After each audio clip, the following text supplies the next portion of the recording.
बढ़ती हुई उम्र के साथ साथ और दीगर वजूहात के बायस इंसान की जिल्द पहले जैसी नहीं रहती। ये जिल्द लटकने की शिकायत मर्दों और औरतों दोनों में होती है, लेकिन औरतों में ये ज़्यादा होती है, जिसमें मुतअद्दिद बार हमल, मल्टीपल सी सेक्शन और मोटापा इसकी सर-ए-फ़हरिस्त वजूहात हैं। इसकी वजह से पेट की जो जिल्द होती है वो लटकना शुरू कर देती है और वहाँ पे चर्बी भी इकट्ठी हो जाती है। तो इसको ख़त्म करने के लिए, इसको दोबारा से पहले जैसी शेप हासिल करने के लिए प्लास्टिक सर्जरी में जो सबसे जदीद प्रोसीजर है वो है टमी टक। तो आज हम टमी टक या एब्डोमिनोप्लास्टी की बात करते हैं।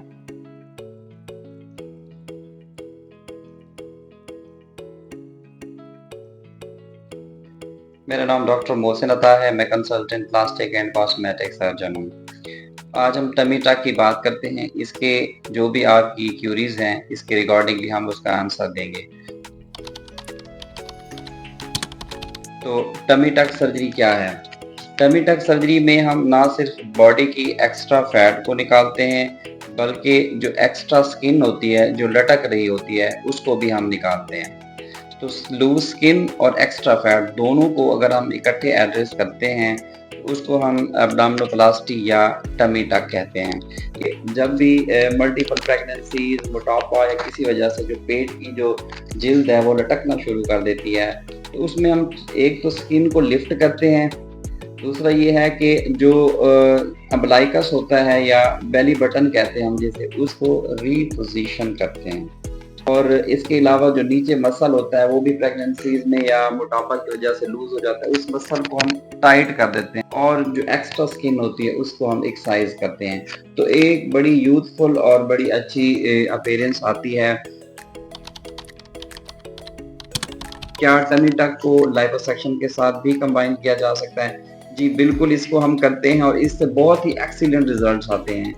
मैं आपको एग्जांपल दूं, जैसा कि एब्डोमेन के निचले हिस्से की या ऊपर हिस्से की अगर एक्स्ट्रा स्किन है और दूसरी साइडों पे बहुत ज़्यादा फैट है या बटक्स पे या ब्रेस्ट पे बहुत ज़्यादा फैट है, तो बॉडी को ओवरऑल उसकी एक कंटूरिंग करने के लिए जहाँ पे फाइट होती है उसको हम लाइपोसक्शन कर देते हैं और बाकी जो एक्स्ट्रा स्किन और जिल्द होता है उसको हम सर्जरी के ज़रिए हम उसको एक्सरसाइज करके निकाल देते हैं। बेसिकली लाइपोसक्शन में हम सिर्फ फैट को निकालते हैं। एक स्पेशल कैनूला और एक मिनिमली इंसियन होता है बहुत छोटा, उसके ज़रिए। जबकि टमी टक में हम स्किन को भी साथ एक्सरसाइज करते हैं फैट के साथ। और ये रिसेंट एडवांसेस हैं कि इन दोनों को आपस में हम इकट्ठे ये प्रोसीजर किया जाए। लाइपोसक्शन के साथ ही हम टमी टक करते हैं। Who is the ideal candidate for the tummy tuck और abdominoplasty? जब हम आइडियल कैंडिडेट की बात करते हैं तो हिस्ट्री एंड एग्जामिनेशन, उसकी जो कोमॉर्बिडिटीज़ हैं, डायबिटीज़, मेलाइटस, हाइपरटेंशन है, उसकी जो पर्सनल लाइफस्टाइल है, स्मोकिंग है, स्मोकर, उसका बीएमआई, ये सारी चीज़ें हम देखते हैं। और इसके अलावा पेशेंट से ये पूछा जाता है कि उसने किस प्रोसीजर के थ्रू अपनी जो है वेट को कम किया है, कौन सी बैरिएट्रिक सर्जरी कराई है, बैरिएट्रिक सर्जरी के बाद उसका कितना वेट कम हुआ है और लास्ट 6 मंथ में उसका वेट स्टैटिक है या नहीं है। उसका वेट स्टैटिक होना ज़रूरी है लास्ट 6 मंथ में। तो ये सारी चीज़ें देखने के बाद हम उस कैंडिडेट को as a ideal candidate for the tummy tuck कहते हैं, उसकी सर्जरी की जा सकती है। अब फर्दर है इसकी क्या टाइप्स हैं, इससे हम क्या बेनिफिट ले सकते हैं। इसमें यह होता है कि एब्डोमेन की डिफरेंट लोगों की जो फैट और स्किन होती है वो डिफरेंट जगह पे लटक रही होती है।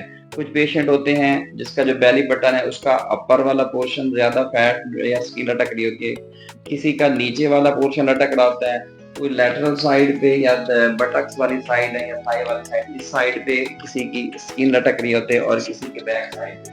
तो इसकी बेस पे हम इसको डिफरेंट टाइप्स में हम इसको डिवाइड करते हैं। एक होता है मिनी एब्डोमिनोप्लास्टी। अगर तो स्किन जस्ट सैगी है या हैंग हो रही है बेली बटन के नीचे, तो उसको हम सिर्फ उसी को एड्रेस करते हैं और उसमें उसको हम मिनी एब्डोमिनोप्लास्टी कहते हैं। तो इसमें बिल्कुल स्मॉल सा कट होता है जो बाद में नज़र भी नहीं आता, वो हिडन एरिया के अंदर होता है। अगर नीचे बेली बटन के नीचे भी एक्स्ट्रा फैट है और स्किन लटक रही है और उसके ऊपर भी एक्स्ट्रा फैट ऑलरेडी है, तब हम स्टैंडर्ड एब्डोमिनोप्लास्टी करते हैं। दोनों को हमें एड्रेस करना पड़ता है।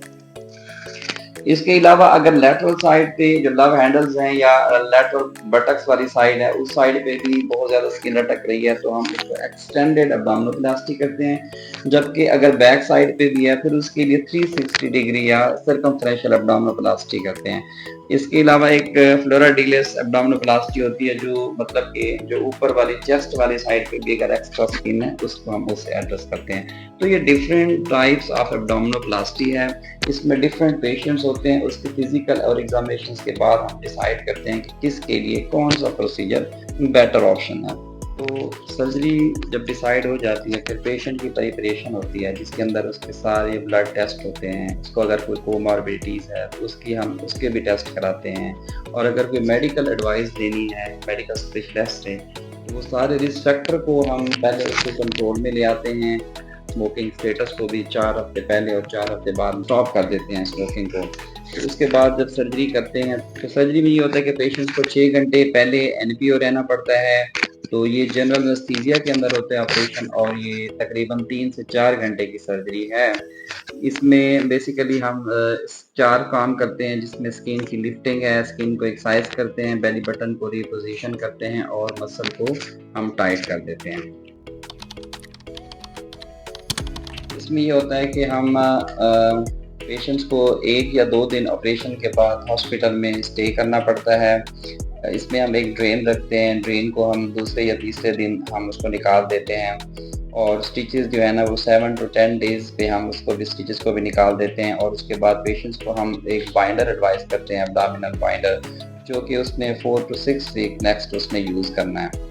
तो अगर हम डाउन टाइम की बात करें, तो you are out of bed next day.